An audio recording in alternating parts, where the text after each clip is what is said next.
नैतिकता का दृष्टिकोण। तो जैसे हम प्रतिदिन विभिन्न प्रकार के नैतिक और एथिकल द्वंद्व का सामना करते हैं, एथिकल मुद्दे को किस प्रकार हल करना चाहिए इसके बारे में हम बात करेंगे। जैसे कि अगर तीन चीज़ों को हम देखें, एक तरफ हमारा मॉरलिटी हो गया, एक तरफ हमारा एथिक्स हो गया, इस तरीके से जुड़ता है, और एक तरफ हमारे लॉ हो गया, इस तरीके से तीनों मिक्स मिलते हैं। तो ये हमारा जैसे लॉ है, ये हमारा है एथिक्स, और ये हमारा मॉरलिटी। तो इन तीनों से मिलकर के बनता है। जैसे क्या प्रश्न पूछा जाना चाहिए, किन कारकों का हमें ध्यान रखना चाहिए। इसलिए एथिकल द्वंद्व को हल करने के क्रम में सबसे पहले उसमें शामिल नैतिक मुद्दों से संबंधित तथ्य का विश्लेषण हमें कर लेना चाहिए। लेकिन केवल तथ्य पर्याप्त नहीं है। तथ्य से केवल यह पता चलता है कि स्थिति क्या है, तथ्य से यह पता नहीं चलता कि स्थिति क्या होनी चाहिए। इससे तथ्य से इस चीज का पता नहीं चलता है कि स्थिति क्या होनी चाहिए, तथ्य से सिर्फ इतना पता चलता है कि स्थिति है वो क्या है। तो हमें क्या करना चाहिए, एथिकल मुद्दे के समाधान हेतु विभिन्न मूल्यों को अपनाने की आवश्यकता है। और नैतिक मूल्यों को समाधान हेतु हमें दार्शनिकों ने 5 अलग अलग दृष्टिकोण दिए हैं, जो ताकि हम नैतिक मुद्दों को सुलझा सके। 5 दृष्टिकोण कौन कौन से हैं? पहला दृष्टिकोण है उपयोगितावाद।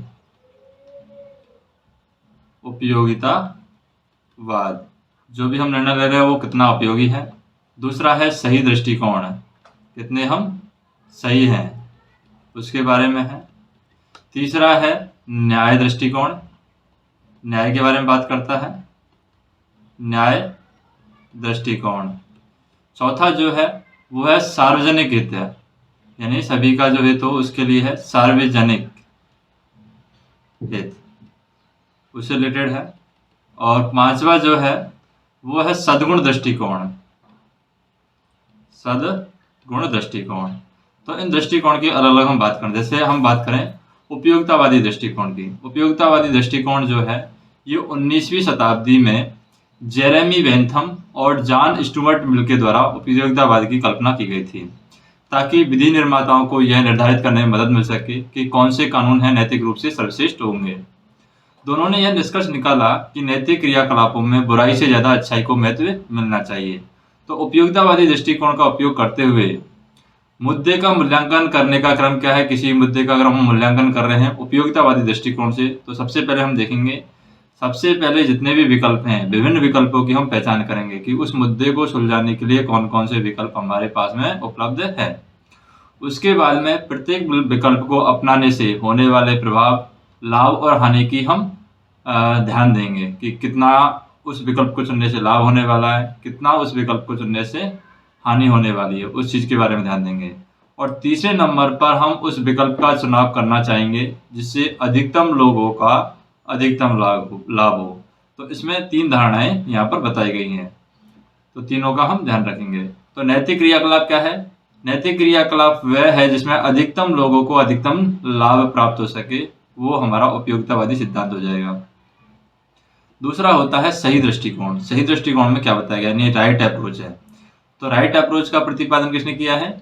इमैनुअल कांट है, और उसके समान विचार रखने वाले दार्शनिकों ने इसका प्रतिपादन किया है, यानी सही दृष्टिकोण के बारे में बताया है, जो व्यक्तिगत अधिकार पर बल देता है। और इस दृष्टिकोण के अंतर्गत क्या है, सभी लोग प्रतिष्ठा के साथ अपने जीवन से संबंधित निर्णय लेने के लिए स्वतंत्र होते हैं।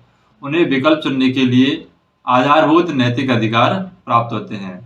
तो इस दृष्टिकोण के अनुसार हम क्या कर सकते हैं, किसी कार्य को नैतिक या अनैतिक रूप में वर्गीकृत कर सकते हैं। क्या इस कार्य से सभी व्यक्तियों के नैतिक अधिकारों का सम्मान हुआ है? कोई भी हम निर्णय ले रहे हैं तो हम ये चेक करते हैं कि जो हम कार्य कर रहे हैं उस कार्य से सभी व्यक्तियों के नैतिक अधिकारों का सम्मान हुआ है या नहीं हुआ है। यदि किसी कार्य से व्यक्तियों के अधिकार का उल्लंघन हुआ है तो वह कार्य अनैतिक माना जाएगा, और जिस स्तर पर अधिकार का उल्लंघन हुआ है उसी स्तर पर कार्य को गलत माना जाएगा। यदि लोगों को स्वतंत्र रूप से कोई विकल्प चुनने का अधिकार नहीं होता है तो यह उनकी प्रतिष्ठा का उल्लंघन है। व्यक्तिगत स्वतंत्रता के कुछ उदाहरणों में हमारा निजता का अधिकार आ जाता है, सत्य बोलने का अधिकार आ जाता है, और किसी को क्षति ना पहुंचाने का अधिकार भी यहाँ पर शामिल होता है। तीसरा होता है हमारा तटस्थ और न्याय दृष्टिकोण। तटस्थ और न्याय दृष्टिकोण में क्या बताया गया है? इस दृष्टिकोण की जड़ें जो है वो प्राचीन ग्रीक दार्शनिक थे अरस्तु, उसके दर्शन में छिपी हुई है, जिनका मानना था कि समान के साथ समान और असमान के साथ असमान व्यवहार किया जाना चाहिए। तो इस दृष्टिकोण में शामिल अगर हम बात करें नैतिक प्रश्न कौन कौन से हैं इस दृष्टिकोण में, यानी न्याय दृष्टिकोण में, कि कार्य जो है हमारा कितना तटस्थ है, क्या इसके बिना किसी भेदभाव या पक्षपात के सभी व्यक्तियों को एक समान रूप से माना जाता है, यानी हम जो कार्य कर रहे हैं उसमें बिना भेदभाव और पक्षपात के सभी व्यक्तियों को एक समान रूप से माना गया है या नहीं माना गया है, इसके बारे में हम ध्यान देते हैं। किसी व्यक्ति के प्रति पक्षपात उस व्यक्ति को बिना किसी उचित कारण के लाभ प्रदान करता है। इसी प्रकार भेदभाव से व्यक्तियों के बीच में होने वाले क्रियाकलापों में अंतर होता है। पक्षपात एवं भेदभाव दोनों ही अनैतिक और अन्यायपूर्ण माने जाते हैं। चौथा हमारा है सार्वजनिक हित। सार्वजनिक हित दृष्टिकोण है। इस दृष्टिकोण के अंतर्गत क्या है? व्यक्तिगत हित को हम सामुदायिक हित के साथ जोड़ देते हैं। समुदाय के सदस्यों को लोक कल्याण और सार्वभौमिक उद्देश्य की पूर्ति हेतु अग्रसर रहना चाहिए। सार्वभौमिक कल्याण शब्द की उत्पत्ति है 2000 वर्ष पूर्व प्लेटो, अरस्तु इनके लेखों से मानी जाती है, और हाल ही में समकालीन नैतिकतावादी जॉन राल्स ने इसे ऐसी स्थिति के रूप में वर्णित किया है जिसमें सभी का कल्याण निहित है।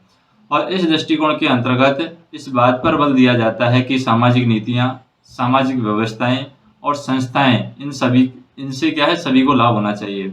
उदाहरण के लिए हम बात करें, वहनीय स्वास्थ्य देखभाल है या प्रभावी लोक सुरक्षा है या न्यायपूर्ण प्रणाली है या स्वस्थ पर्यावरण है, इसका सभी को लाभ होता है। पांचवा जो हमारे पास में नैतिक मुद्दों को सॉल्व करने का दृष्टिकोण है वो है सद्गुण दृष्टिकोण। सद्गुण दृष्टिकोण में क्या बताया गया है? इस दृष्टिकोण के अंतर्गत मानवता के पूर्ण विकास पर बल दिया जाता है। यह आदर्श विचार पूर्ण प्रतिक्रियाओं के फलस्वरूप विकसित होते हैं। सद्गुण के माध्यम से व्यक्ति अपनी उच्चतम क्षमता के आधार पर विकास हेतु प्रेरित होता है। इसके अंतर्गत उच्च आदर्शों को अपनाते हैं। कौन से उच्च आदर्श आ जाते हैं? जैसे ईमानदारी हो गया, साहस हो गया, करुणा, सत्यनिष्ठा, आत्मनियंत्रण, तटस्थता, इन सभी सद्गुणों का अपनाया जाता है। सद्गुण जो है व्यक्ति की आदत की तरह होते हैं। इन्हें एक बार अपनाए जाने पर व्यक्ति की प्रकृति ये बन जाते हैं। इसी प्रकार सद्गुण वाला व्यक्ति न केवल नैतिक सिद्धांत का अनुसरण करता है बल्कि नैतिक व्यक्ति भी होता है। तो सद्गुण दृष्टिकोण को अपनाते हुए नैतिक मुद्दों का समाधान हमें करना चाहिए। तो मुझे किस तरह का व्यक्ति होना चाहिए ये हम मानते हैं, और अपने समुदाय के चरित्र का विकास किस प्रकार किया जा सकेगा ये भी हम देखते हैं। तो दृष्टिकोण का उपयोग करते हुए हम नैतिक समस्याओं का समाधान करना चाहेंगे। जो भी उपयुक्त दृष्टिकोण है, कौन कौन से दृष्टिकोण है उसका यूज करेंगे हम, और कोई भी नैतिक समस्या उसका समाधान करेंगे। किसी नैतिक मुद्दे का समाधान करते समय हमें 5 प्रश्नों पर ध्यान अवश्य देना चाहिए। कौन कौन से 5 प्रश्न हैं हमारे? पहला, तो चुने गए विकल्प से कौन से फायदे और नुकसान होंगे, और समग्र रूप से जो है वो अच्छा फायदा होने वाला है, यानी समग्र रूप से अच्छे प्रभाव हेतु किस विकल्प का चुनाव हमें आवश्यक होगा। प्रभावित पक्षों के पास में क्या नैतिक अधिकार है, या कार्यवाही के क्रम में किसी प्रकार से उनके अधिकारों को बेहतर रूप से सम्मान दिया जा रहा है या नहीं दिया जा रहा है। किस विकल्प में भेदभाव और पक्षपात न होकर सभी के साथ एक समान व्यवहार किया जा रहा है। किस विकल्प को चुनने से सार्वभौमिक कल्याण को बढ़ावा मिलेगा। किस विकल्प को चुनने से हम नैतिक सद्गुण विकसित होंगे। इन बातों पर ध्यान देते हैं। तो कार्यवाही के उपयुक्त क्रम से नैतिक समस्याओं का स्वयं से समाधान नहीं होता है। इस विधि के द्वारा नैतिक मानदंडों के आधार पर समस्या को पहचाने एवं उनके समाधान में सहायता मिलती है। अंततः हम क्या करते हैं?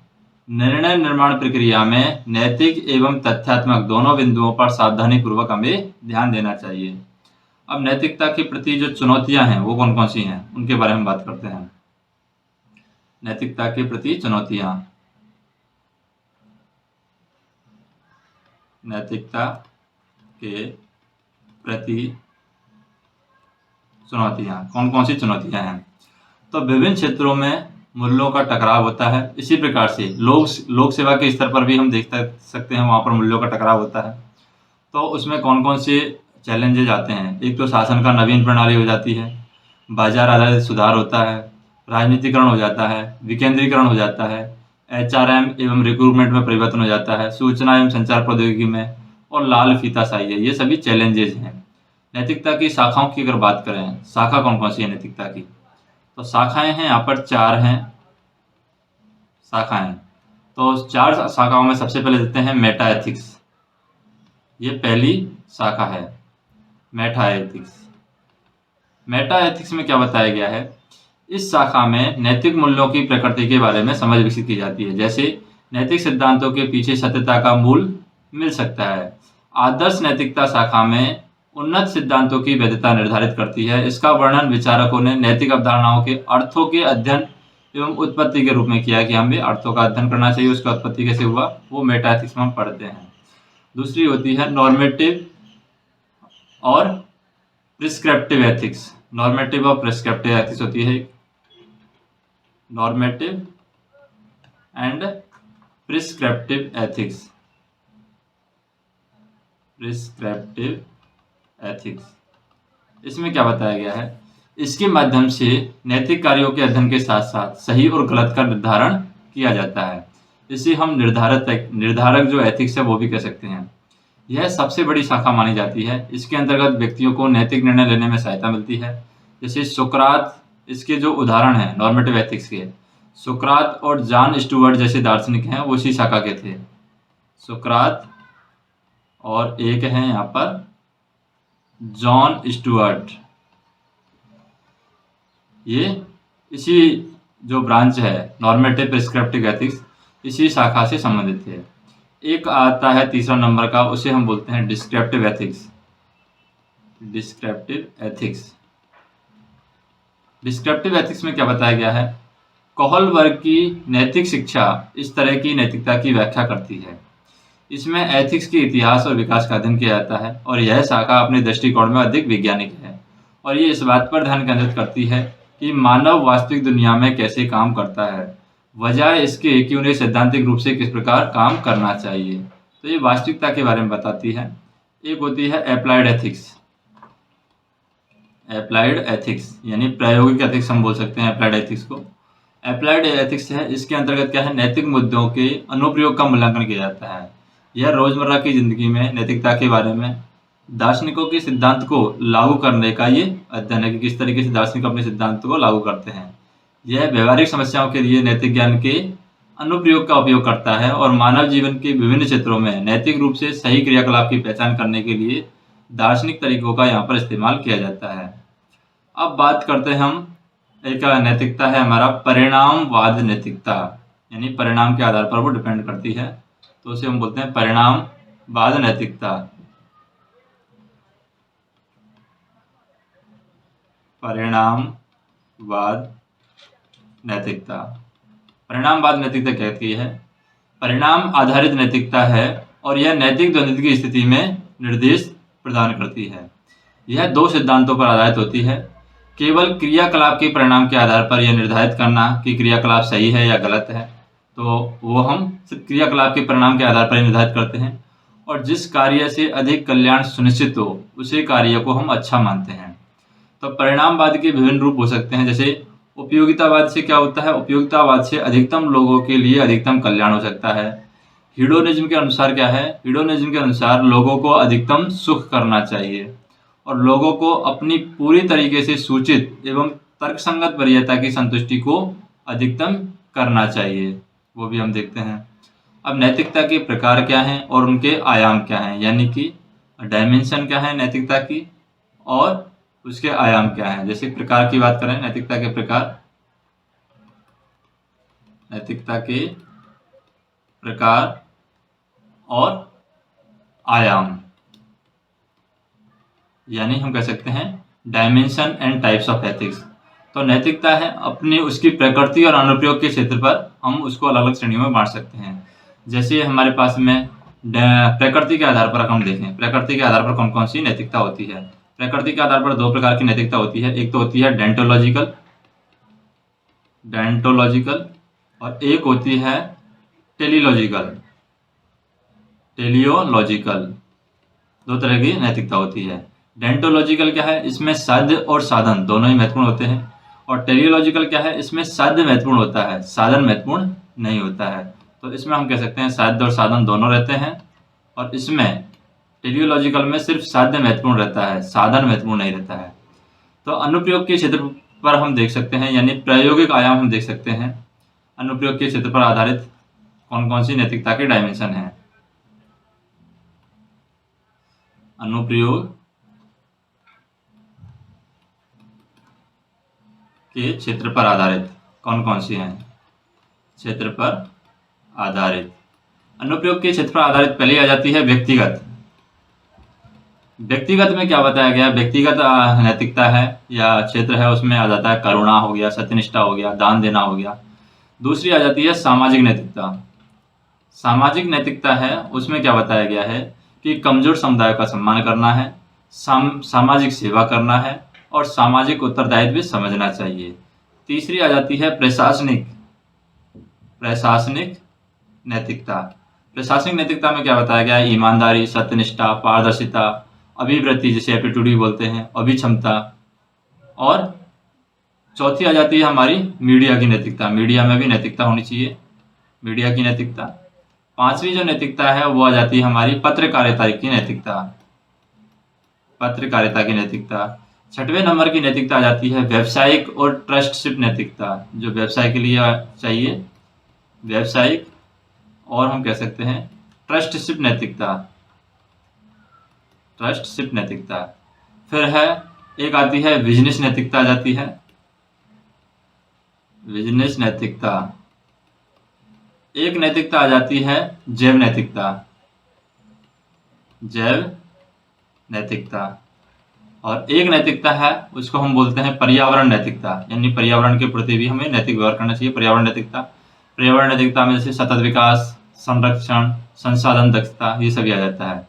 एक आ जाता है हमारा मेडिकल नैतिकता क्या कहती है, मेडिकल नैतिकता में बताया जाता है कि बिना किसी भेदभाव के सभी व्यक्तियों को उपचार करना है और मानवता की सेवा करना है।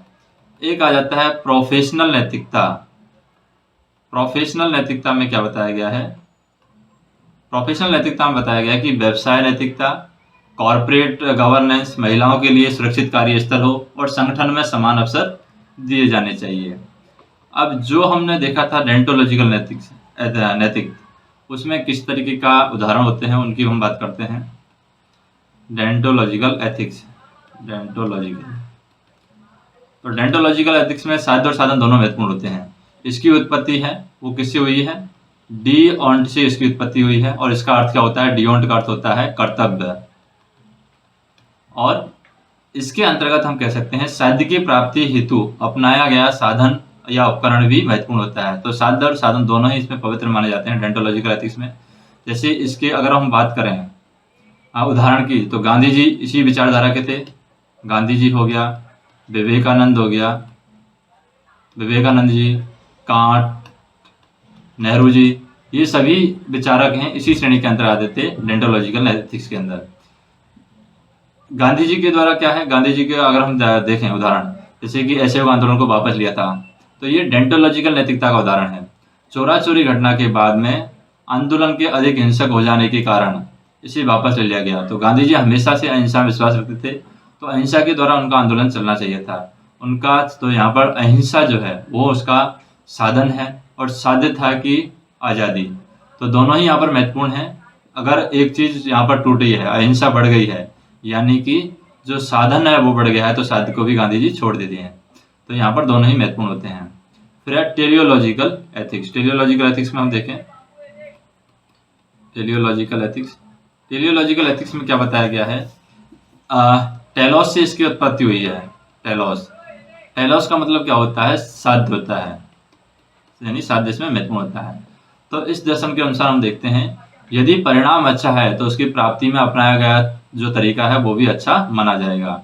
जैसे इसके अगर उदाहरण हम बात करें, अरस्तु है, इसके उदाहरण में आ जाता है, थॉमस एक्विनोस है, एपिकुरस है, जे.एस. मिल है, बेटम के यूटिलिटेरियन सिद्धांत है, कार्ल मार्क्स भी इसी विचारधारा के आ जाते हैं।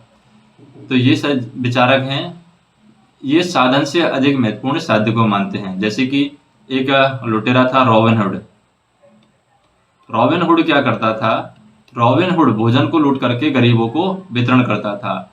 तो उसका काम था साध्य, साध्य पर वो ज़्यादा फोकस करता था, साधन पर फोकस नहीं करता था। यानी गरीबों को भोजन दे रहा है वो उसका साध्य है, साधन किस तरीके से वो लूट कर भोजन दे रहा है वो उस पर ज़्यादा महत्वपूर्ण नहीं था। तो यहाँ पर गरीबों को भोजन मिल रहा है, इसका मतलब अच्छा काम हो रहा है, तो जो तरीका है वो भी अच्छा माना जाएगा। ऐसा टेलियोलॉजिकल नैतिकता है वो यहाँ पर कहती है।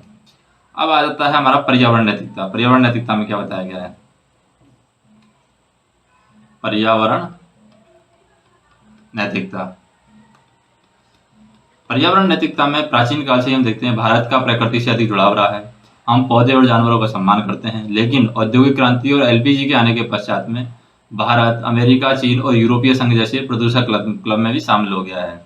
तो थॉमस एक्विनास कहते हैं, थॉमस एक्विनास क्या है? यदि ये वैज्ञानिक हैं या इनका स्टेटमेंट क्या है? थॉमस एक्विनास कहते हैं कि यदि प्राकृतिक एवं मानव निर्मित नियमों के बीच में कभी भी अंतर्द्वंद की स्थिति होती है तो हमें प्राकृतिक नियमों को वरीयता देनी चाहिए। तो एंथ्रोपोन्ट्रिज्म नामक अवधारणा में यह मान्यता है कि इस ब्रह्मांड में मानव सबसे महत्वपूर्ण है और मानव के द्वारा प्रकृति का दोहन करने से प्राकृतिक चक्र है वो अनियमित हो गया है।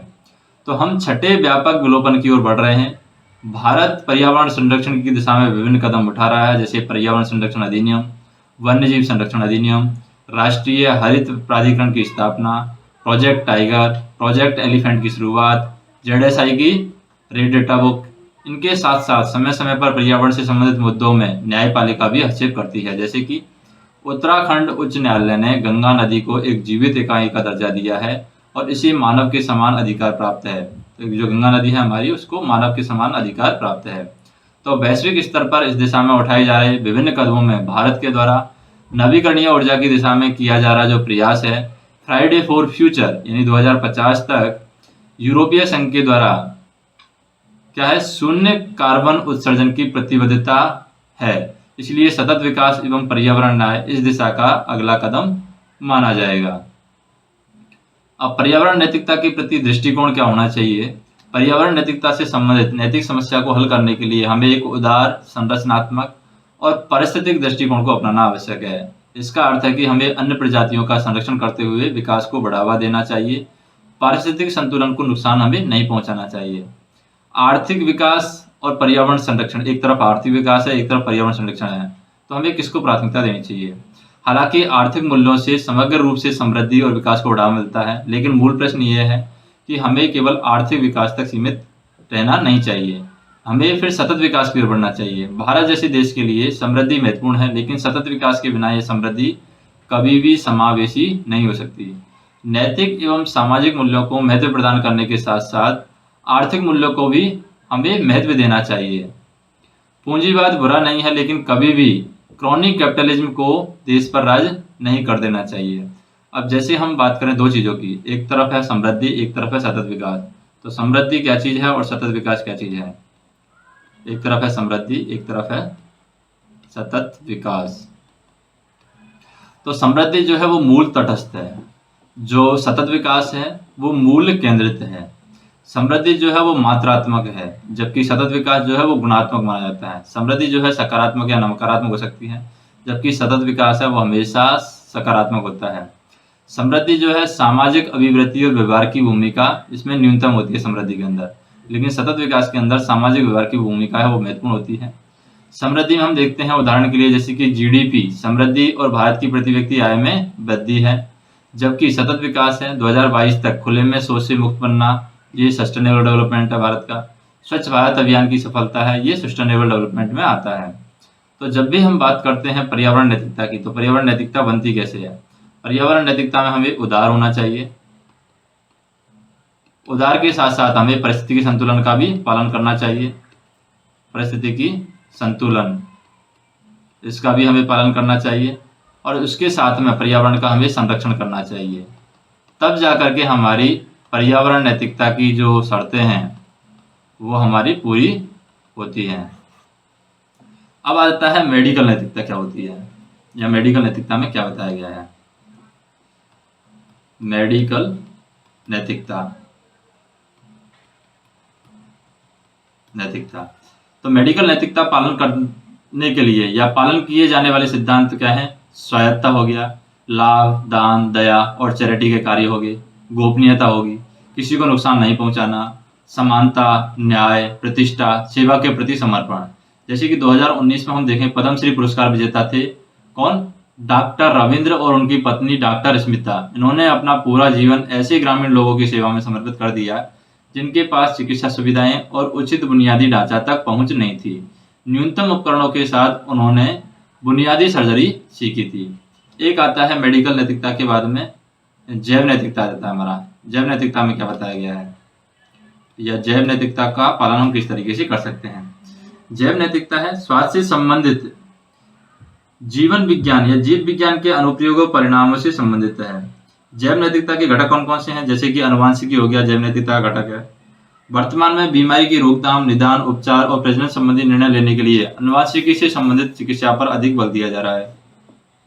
उभरती हुई अनुवांशिकी प्रौद्योगिकी ज्ञान से विभिन्न प्रकार के मूल्य संघर्षों की उत्पत्ति होती है। उसी प्रकार से व्यक्तियों में गंभीर एवं गैर औपचारिक अनुवांशिक बीमारियों के लिए उत्परिवर्तन करना कहाँ तक उचित है। फिर है क्लिनिकल परीक्षण में नैतिकता। जैसे कि मेडिकल सर्जिकल उद्देश्य हेतु अनुसंधान क्षेत्र में क्लिनिकल परीक्षण किए जाते हैं। क्लिनिकल परीक्षण में शामिल लोगों को शादी की प्राप्ति हेतु साधन के रूप में उपयोग किया जाता है। क्लिनिकल नैतिकता से तात्पर्य है स्वास्थ्य देखभाल क्रियाकलाप के दौरान नैतिक मानदंडों का पालन करने से है। इसके अंतर्गत पात्रता, रोगी, परिवार, सरोगेट और अन्य हितधारकों से संबंधित मुद्दों का समाधान किया जाता है। उदाहरण के लिए मरीज या उसके सरोगेट अनुशंसित उपचारों से इनकार कर सकते हैं या गैर लाभकारी उपचारों की मांग कर सकते हैं। क्लिनिकल नैतिकता है चिकित्सा क्षेत्र में उत्पन्न होने वाले विभिन्न मुद्दों के समाधान हेतु ईमानदारी और सत्यनिष्ठा को बढ़ावा देने का प्रयास करती है। क्लिनिकल नैतिकता है शिक्षा और नीति निर्माण के माध्यम से संस्थागत प्रतिक्रिया में सुधार हेतु कार्य करती है। अब कौन कौन से नैतिक मुद्दे हैं उनकी अगर हम बात करें, जैसे कि ट्रेल विषयों की सुरक्षा है, नैतिक मुद्दा है। पूर्व सूचित सहमति है, नैतिकता है। डेटा की गुणवत्ता है। ट्रेल की निगरानी और उनका नियमन किस तरीके से किया जाए। परीक्षण प्रोटोकॉल का पालन करना। पेशेवर दक्षता हो गया, जवाबदेही और पारदर्शिता होगा, गोपनीयता विश्वसनीयता हो गया, स्वैच्छिक होना चाहिए, समाज की उन्नति के लिए उपयोगी लेकिन लाभ के लिए नहीं। ये सभी क्या है, नैतिक मुद्दे हैं। अब भागीदारों के अधिकार की हम बात कर सकते हैं। जो भी भागीदार भाग लेते हैं उनकी पूर्व सहमति का अधिकार होना चाहिए, जानकारी तक पहुंच का अधिकार होना चाहिए, गोपनीयता का उनको अधिकार होना चाहिए, उपचार के लिए पोस्ट ट्रायल तक पहुंच होनी चाहिए, ट्रायल के असफल हो जाने पर साइड इफेक्ट के लिए अनुदान होना चाहिए। अब जैव नैतिकता के क्षेत्र में जो समकालीन नैतिक मुद्दे हैं वो कौन कौन से हैं जैव नैतिकता के क्षेत्र में? जैसे गोपनीयता और विश्वसनीयता, मेडिकल उपकरणों के प्रति साइबर हमले, बायो हैकर हो गया, प्रौद्योगिकी के बढ़ते स्तर के साथ इंटरनेट और मशीनी की सहायता से स्वयं की बीमारी का इलाज करना, गुणवत्तापूर्ण उपचार तक पहुंच, जैव आतंकवाद और कामुकता में तकनीकी शामिल होने से शारीरिक संबंधों पर खतरा हो रहा है। उदाहरण के लिए हम बात करते हैं कोविड-19 की वैक्सीन का एक वॉलेंटियर था। उन्होंने सीरम संस्थान पुणे के खिलाफ 100 मिलियन का मुकदमा दायर किया है। चीन के एक वैज्ञानिक ने बच्चों में वांछित परिवर्तन करने के लिए जीनोम परिवर्तन हेतु क्रिस्पर तकनीक का उपयोग किया है। तो ये क्या है, जैव नैतिकता से संबंधित वो उस समय के नैतिक मुद्दे हैं। धर्म में भी नैतिकता होती है। नैतिकता की मूल आवश्यकता है ईश्वर, ये नैतिकता की मूल आवश्यकता है। ये इमैनुअल कैंट ने कहा है कि जो नैतिकता है उसकी मूल आवश्यकता है ईश्वर। तो धर्म में नैतिकता किस तरीके से आती है और किस तरीके से धर्म में नैतिकता है वो काम करती है।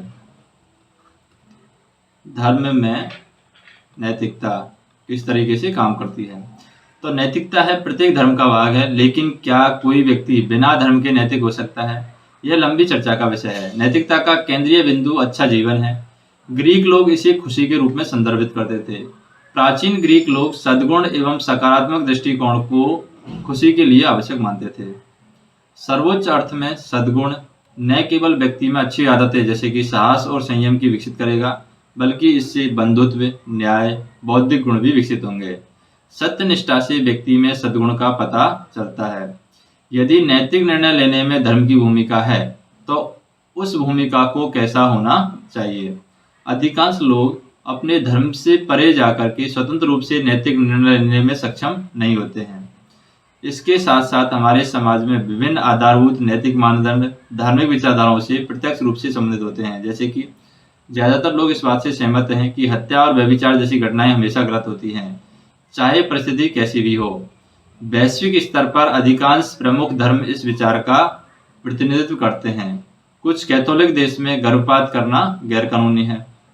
धर्म और नैतिकता के बीच के संबंध का गोल्डन नियम द्वारा सबसे अच्छा चित्रण किया जाता है कि दूसरों के साथ आप वैसा ही व्यवहार करें जैसा आप उनसे खुद के लिए अपेक्षा करते हैं। दूसरे शब्दों में, हमें दूसरों के साथ वैसा ही व्यवहार करना चाहिए जैसा हम चाहते हैं कि वह हमारे साथ व्यवहार करे। यह एक मूल नैतिकता है जो सभी धर्मों का मार्गदर्शन करती है, और यदि हम ऐसा करते हैं तो हम निश्चय ही खुश रहेंगे। अब बात करते हैं कि प्रौद्योगिकी और नवाचार में नीति शास्त्र का क्या महत्व है। जो भी डेवलपमेंट होते हैं प्रौद्योगिकी से रिलेटेड, जो भी नवाचार होते हैं, उनमें प्रौद्योगिकी नैतिकता का क्या महत्व है।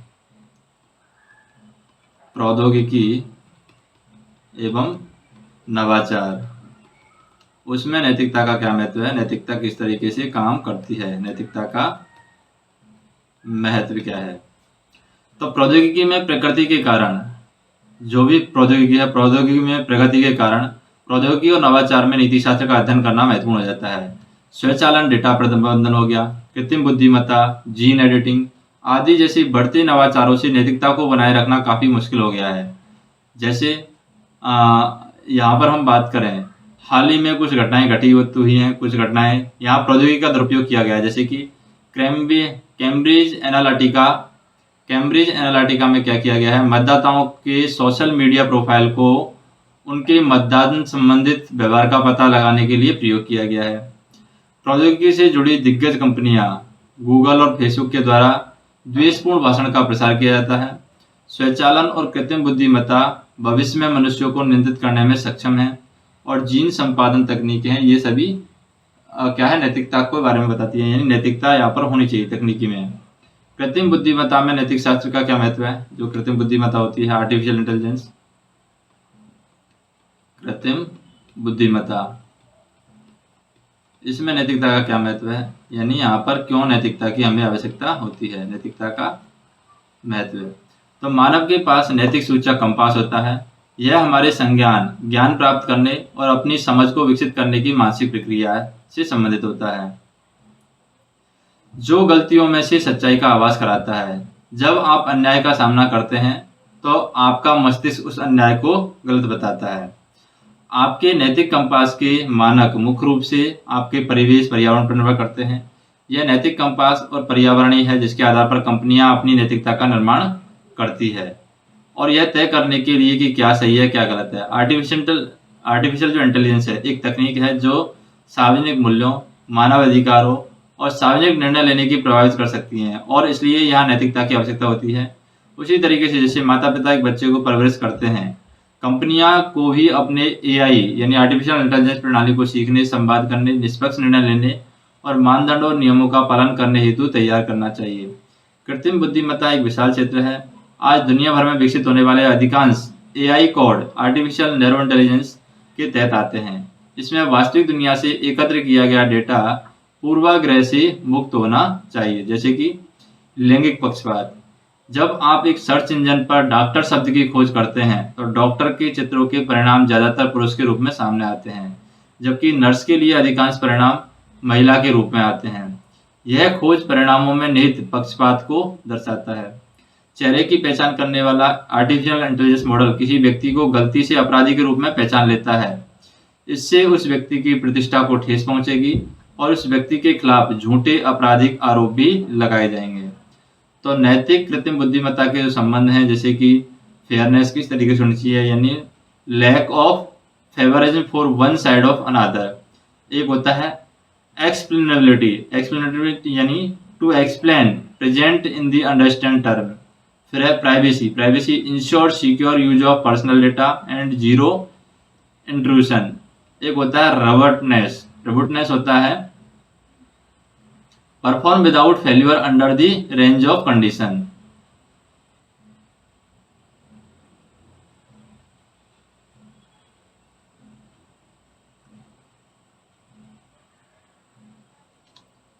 तो ये हम नैतिक कृत्रिम बुद्धिमत्ता के जो स्तंभ है वो बाद में देखेंगे।